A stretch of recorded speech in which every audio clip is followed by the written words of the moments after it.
Welcome back to the Waifu and the Weeb. This is the start of a new seasonal episode that I'll be doing all by my lonesome because the Waifu doesn't watch as many anime as I do, but it's going to be called Love is in the Air. So every season we'll go over all of the rom-coms and straight romance shows that come out, and I'll be talking about ones you should be watching, some that I'm pretty lukewarm on that you can watch if you have the time, and then we'll talk about some that you should absolutely stay away from. I'll start off with some honorable mentions. Those are the ones that I'm either continuing watching from last season or ones that I feel like you could watch but aren't necessary viewing if you are into rom-coms. But let's get things started.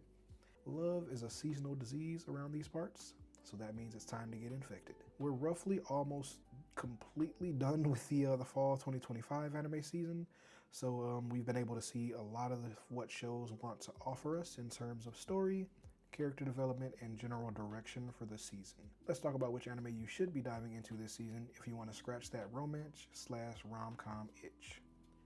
And to start off, the honorable mentions are going to be Ranma 1/2 Season 2 and Tales of Wedding Rings Season 2.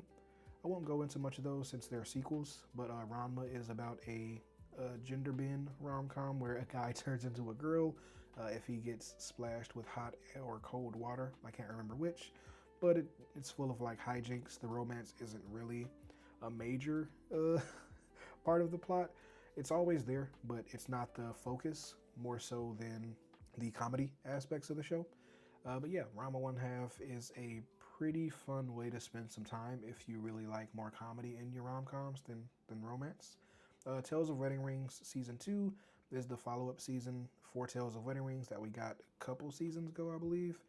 It's more if you like a mature tilt to your rom-coms. There's a lot of nudity, and it's centered around a main character who has to marry multiple princesses to get their magical powers so they can fight against the big bad.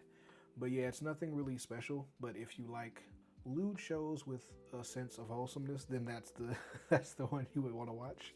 It's entertaining enough. It's not something you absolutely have to watch or you'll be missing out, but it is something that people who like an ecchi tilt to their shows would pretty much enjoy. And to get into the shows that I absolutely feel like you should be watching without a shadow of a doubt, to start off, it's going to be With You, Our Love Will Make It Through. Easily one of my favorite anime this season.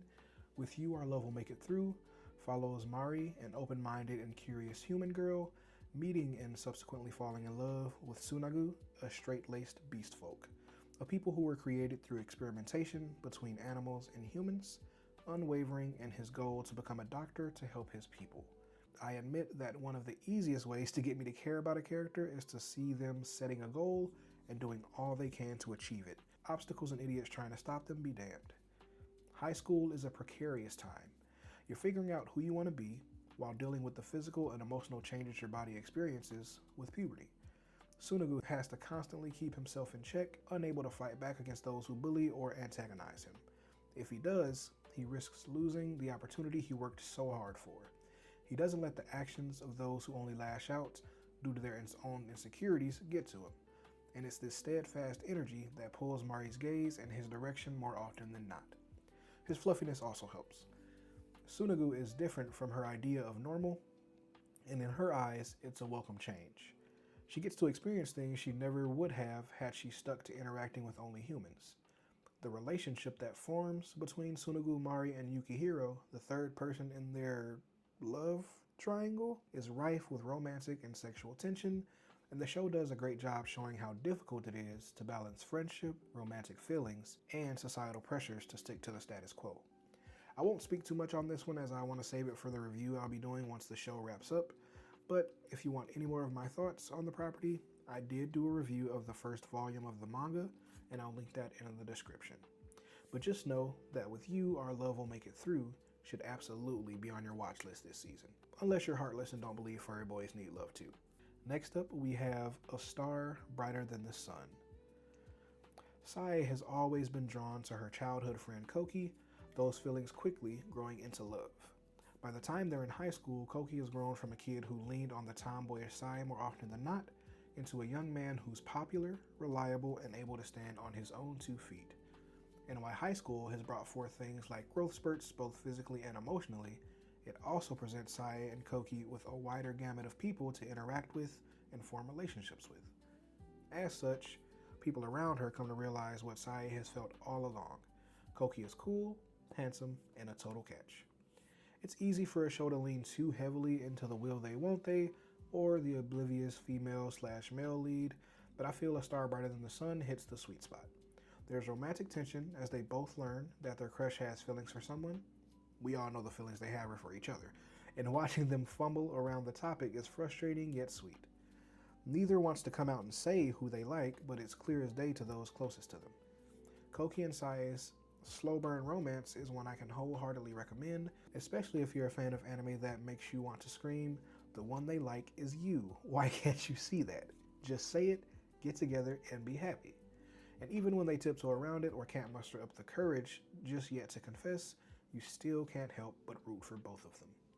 Next up, we have May I Ask for One Final Thing. I feel like this one doesn't really deserve a spot here because it doesn't really focus on the romance, if you could even call what the prince feels for Scarlet a romance, but it's my list, so, shut up. I think my excitement for the anime has been well documented at this point, but for those unaware, May I Ask for One Final Thing follows Scarlet, a noblewoman from a ducal house who has suffered abuse at the hands of second Prince Kyle, her fiancé. Once her engagement is annulled due to false allegations, she's free to react to situations the way she used to, with her fists. Known as the Ice Rose, the Mad Dog Princess, and the Bloodstained Princess, Scarlet beats corrupt nobles bloody, while all her brother wants her to do is refrain, her way of cleaning up the streets that actually works. It'll be interesting to see how far her fist can take her, especially against a reincarnated antagonist who seems to be pulling the strings from the shadows. Also, the prince who waxes poetic only to end his sugary words calling Scarlet his favorite or precious plaything/toy. When can we expect his pummeling? Next up, we have Dusk Beyond the End of the World. Dusk Beyond the End of the World is a weird one. It's an anime original, so there's no source material to compare it to, and that can be both a blessing and a curse. Akira risks his life to protect Toa, the genius love of his life, from a disgruntled assassin at odds with his beloved's plan to integrate AI into the lives of the masses on a massive scale. Waking from a cryogenic sleep centuries later, he meets Yugure, an android who looks mysteriously identical to Toa. Yugure proposes to Akira, and understandably confused, he refuses, since in his mind only moments have passed since he jumped in front of a bullet for the woman he was going to spend the rest of his life with. Despite sharing her face, Akira's heart still belongs to Toa, so he can't agree to marry Yugure. Despite that, she agrees to journey with him as he seeks to learn more about this new world he finds himself in, Owl, the organization that governs said world, and about the whereabouts of Toa, if at all possible. Along the way, we meet another rival for his heart in Amaru, an aspiring artist who is all for the three of them becoming a throuple, or in this world's vernacular, an Elsie. The concept of marriage is foreign now, and lifelong relationships between groups of people is the norm. We could get a commentary on marriage, open relationships, or something entirely different. Heck, I'm not sure if the plan is to make a statement on relationships at all. I'm not sure where they're going with this one, but I'm happy to be along for the ride. Androids that for some reason all share the same face as Toa, a mysterious and oppressive organization running a world free of war, and an exploration of love and what that looks like. Sounds like a good time. Next up, we have Yano-kun's Ordinary Days. Yano is a high schooler predisposed to getting injured, and the class president Yoshida can't help but tend to him. It doesn't take long for Yoshida to fall for the clumsy Yano, but since Yano goes out of his way to avoid getting close to others due to his accident-prone nature, it makes forming a relationship with him that much more difficult. He takes it upon himself to protect others by keeping to himself, because if others got hurt because of him, he'd never be able to forgive himself. Yoshida sees how lonely that life can be and wants better for Yano. So she does her best to get closer to him, her best friend and a couple other students following suit. Soon enough, Yano finds himself surrounded by a small group of people he can call friends who aren't worried about getting hurt like he feared. Slowly but surely, we get to see Yano open up, relationships form, and feelings blossom. While Yano-kun's Ordinary Days started off as an anime I considered dropping, once the cast was fleshed out and Yoshida and Yano developed a relationship deeper than injured and caretaker, I was able to appreciate it so much more. One-note characters can ruin an anime, but thankfully there's more to this mother hen and clumsy airhead than meets the eye. I'm looking forward to seeing where this relationship goes and how the anime ends. Another one that I feel like you absolutely should be watching is Past the Monster Meet Milady. Past the Monster Meet Milady follows the voracious villainess, Melfira, who is known for partaking in monster meat. She meets Aristide Galbraith, the blood-mad Duke, at a banquet where a monster attacks. Much to her surprise, he slays the monster in one strike, and she is captivated by the sight. Sporting one of the quickest moving romances of the season, not counting the aforementioned with You Are Love Will Make It Through, we aren't even out of our first episode before the Duke falls for her and proposes. Driven by the desire to see her mother's research help the masses, Melfi steels herself to leave the home she's always known and head to another region to join the Galbraith family and work to make the monsters that plague the land more than just a source of materials to be sold. The Duke makes it clear that he isn't proposing for superficial reasons. He loves Melfi for who she is, her monster eating included, and wants to build a life with her, allowing her to do what she loves. He wants her to keep working on the things that both she and her mother devoted their lives to. That alone gets this anime a gold star in my book. Also, the food always looks amazing and absolutely mouthwatering, so that's a plus. Last but not least, we have Wand Dance. Cabo has always had a hard time communicating with his peers, mainly due to his stutter. He has a hard time keeping up with conversations because his words just won't come out the way he wants, and when he's the reason the conversation stalls, it makes it that much more difficult to get things out for him. Enter Wanda, the goofball with a penchant for weird faces and an unmistakable talent for dance.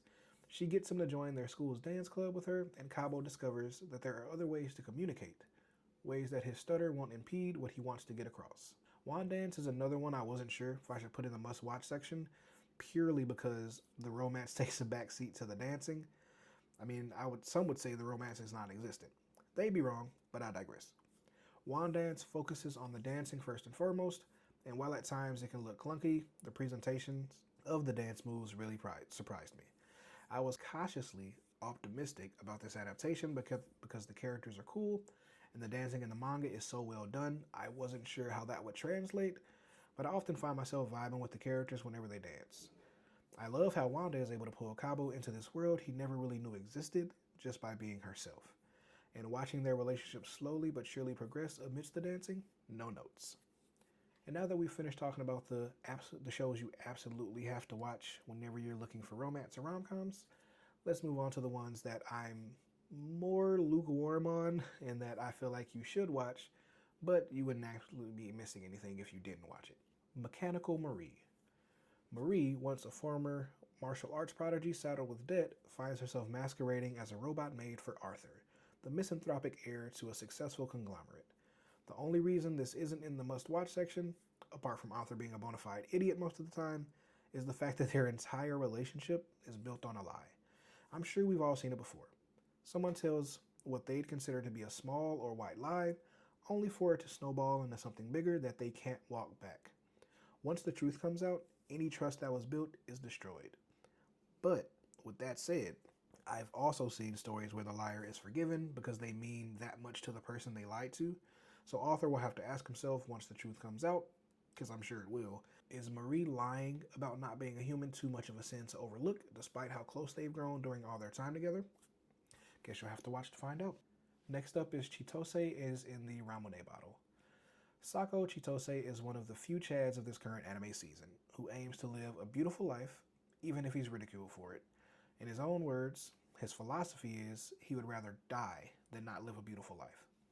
I love him as a character, and the only reason this isn't in the must-watch section is because there's no romance to be found here. It being delayed by nearly a month also doesn't help. Apart from that glaring hole, though, Chitose is in the Ramune bottle is great. We have a main character who knows who he is, knows what he wants out of life, and doesn't let anyone tell him anything different. While some compare it to 2021's bottom-tier character Tomozaki, due to the first arc covered, I think it stands in a league of its own. This anime isn't about taking a loner/loser character and transforming them into a more confident version of themselves. That's just the first quarter of the season. No, this is about someone who makes it seem like the only thing he cares about is himself, only to go out of his way to help others. And we need more people in anime that focus on people like that. So, go watch it. Just not for the romance.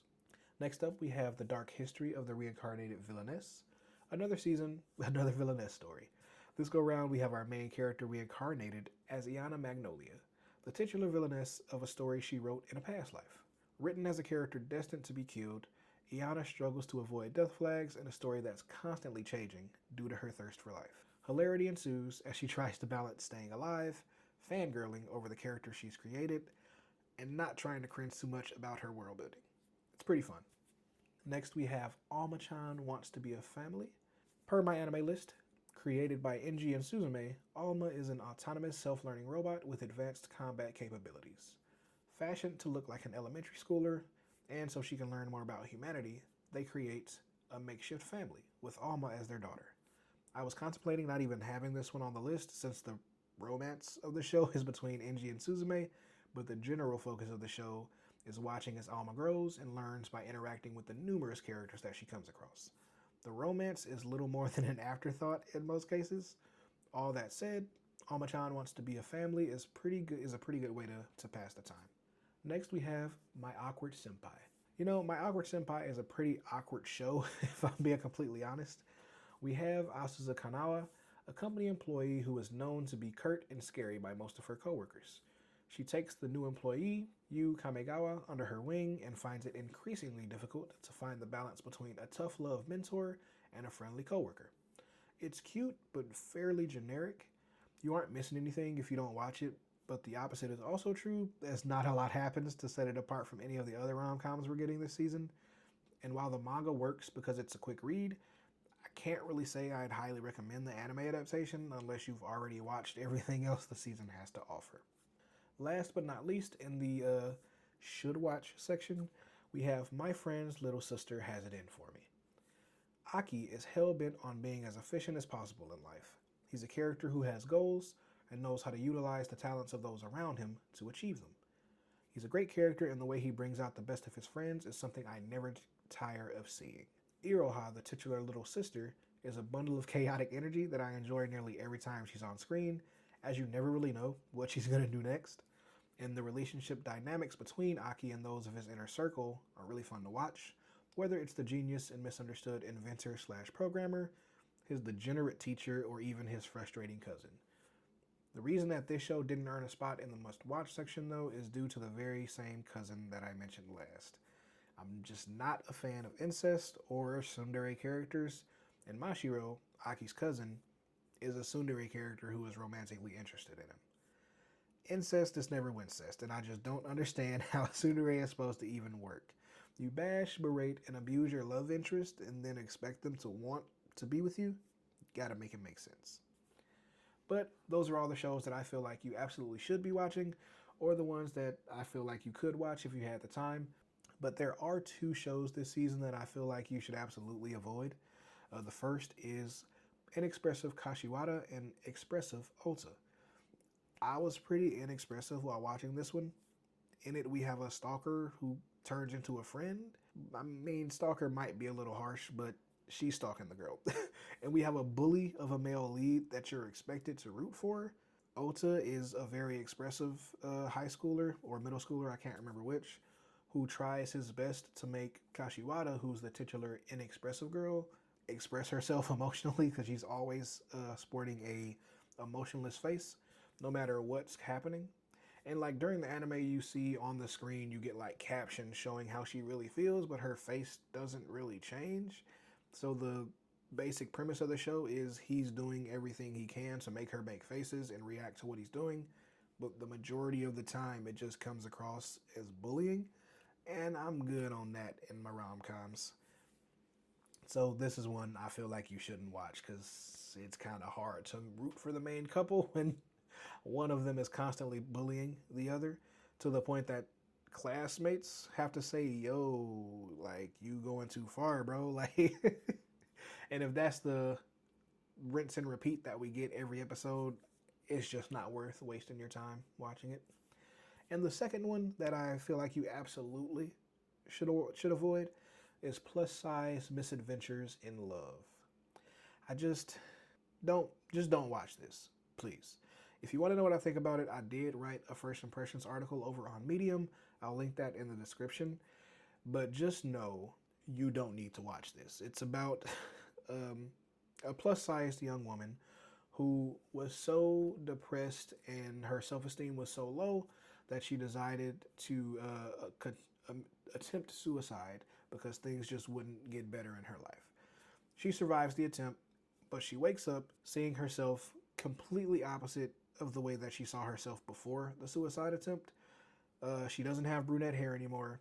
She's now a blonde-haired, blue-eyed protagonist who thinks she's just the best thing to ever exist. And I just don't appreciate that she had to almost die and then experience what seems to be delusions of grandeur about herself to accept who she is. But maybe I'm just not the target demographic for it. I watched the first 2 episodes, immediately was turned off at all the fat jokes that they would make and the aforementioned, like, she had to die and now she's delusional, basically, to think that she's worth it.